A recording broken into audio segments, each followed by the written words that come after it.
Qızlar, salam. Bugün sizinlə birlikdə İhsan-Laranın 2 məhsulunu müqayisə eləyəcəyik. Onlardan ilki İhsan-Laranın highlighter və ənlik paletidir. İkincisi isə təkli halda satılan Make Me blushlardan 93 nömrədir. Bu 93 nömrə və digərləri paletdə mövcuddur və bəzi blogerlərin, əsas da xarici blogerlərin bildirdiyinə görə paletdə eyni rənglərin olmasına baxmayaraq, yəni təkli satılan Make Me blushlar pigmentasiya və rəng cəhətdən paletdə olan rənglərdən fərqlənir.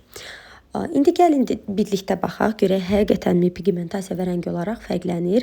Gördüyünüz kimi belə qəşəng bir tondur, həm də ki 93 nömrə parlaq bir ənlikdir, yəni mat bir ənlik deyil. İçində belə zərlər görə bilərsiniz. İndi də təkli halda olan Make Me blushlardan 93 nömrəni tətbiq eləyirəm. Burada əslində videoda çox da böyük bir fərq görünmür, belə baxanda. Amma əslində rəng olaraq, baxın indi swatchlayıram da. Rəng olaraq biraz təkli halda olan daha çox narıncı alt tonlu, amma paletdə olan isə çəhrayı alt tonludur. Bəs siz qızlar, sizdə bu nömrə var.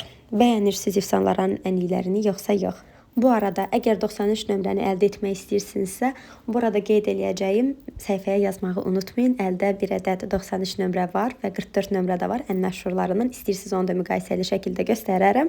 Səhifə mənimdir deyə demirəm, satış səhifəsi, amma həqiqətən çox gözəl məhsulları çox uyğun qiymətə satıram. Güvənəcəyiniz səhifə mən ola bilərəm. Sağ olun.